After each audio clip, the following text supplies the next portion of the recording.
रवींद्र चव्हाणांचे लोक मतदारांना पैसे वाटतात। मालवणमध्ये भाजप कार्यकर्त्याच्या घरी 25 लाख सापडल्यानंतर निलेश राणेंचा आरोप, तर पैसा व्यवसायातला होता हे सांगून चालणार नाही, पुरावे द्यावे लागतील। निलेश राणे आक्रमक। भाजपकडून पैसे वाटप होत असल्याचे आरोप खोटे। 2 तारखेपर्यंत मला युती टिकवायची आहे, नंतर उत्तर देईल। रवींद्र चव्हाणांची प्रतिक्रिया। अर्थकारण करून निवडणुका जिंकण्याचा प्रयत्न, कामावर नाही तर पैसे निधीवर मत मागितलं जातंय।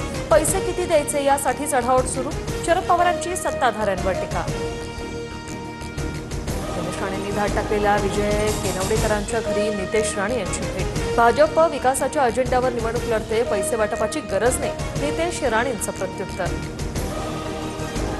घरी सापडलेले पैसे माझ्या व्यवसायातले। रवींद्र चव्हाणांशी माझे चांगले संबंध असल्यानं मला टार्गेट केलं। निलेश राणेंनी घरी धाड टाकलेल्या विजय केनवडेकरांचा आरोप। भाजप पैसे वाटल्याशिवाय निवडून येऊ शकत नाही, पैशाच्या भरोशावर राजकारण सुरू। विजय वडेट्टीवार यांची टीका। कोणाच्या घरात जाऊन व्हिडिओ शूटिंग करणं चुकीचं, सापडलेले पैसे चुकीच्या पद्धतीने असल्यास पोलीस आणि निवडणूक आयोग योग्य कारवाई करेल। बावनकुळेंची प्रतिक्रिया। महाराष्ट्राचे मुख्यमंत्री देवेंद्र फडणवीस गजनी आहेत। काँग्रेस प्रदेशाध्यक्ष हर्षवर्धन सपकाळांची फडणवीसांवर टीका। फडणवीस गृहमंत्री आहेत, जास्त कराल तर कापून काढू। नागपूरमधील सभेत भाजप आमदार आशिष देशमुखांची काँग्रेस कार्यकर्त्याला धमकी। देवेंद्र फडणवीस गजनी नाही तर महाराष्ट्राच्या राजकारणातील रजनीकांत। नवनाथ वन यांचा हर्षवर्धन सपकाळांवर पलटवार। 57 नगरपालिका नगरपंचायतीमध्ये मतदानावर टांगती तलवार। 50% वर आरक्षणाची मर्यादा, सुप्रीम कोर्टात उद्या सुनावणी। अजित पवारांच्या राजीनाम्याच्या मागणीसाठी अंजली दमानिया दिल्लीत। शहांनी भेटीची वेळ न दिल्यास अजित पवारांविरोधात हायकोर्टात जाणार, दमानिया आक्रमक।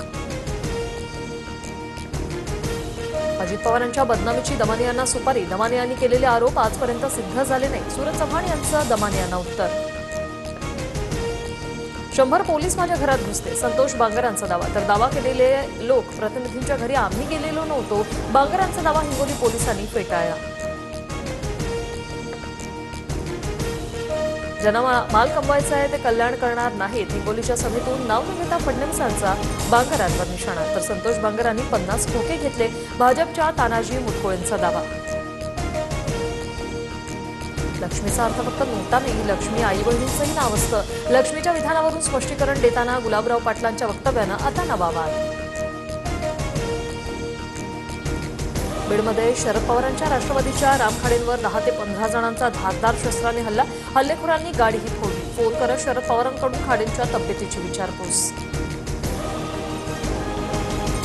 रामखाडेंनी सुरेश धसांच्या विरोधातले घोटाळे बाहेर काढले। देवस्थान जमिनीचा घोटाळा बाहेर काढल्यानं माझ्या पतीवर हल्ला, रामखाडेंच्या पत्नी तुळसा खाडेंचा आरोप।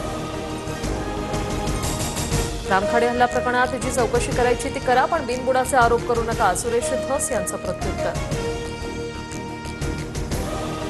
सोन्याच्या दरात 800 रुपयांची तर चांदीच्या दरात 6,500ची वाढ। सोनं 1,39,574 रुपये प्रतितोळा, तर चांदी 1,70,980 रुपयांवर। नाशिकच्या येवला कृषी उत्पन्न बाजार समितीत कांद्याचे दर 500 ते 700 रुपयांपर्यंत कोसळले। विक्री झालेल्या आणि विक्री होणाऱ्या कांद्याला प्रति क्विंटल 1,000 रुपये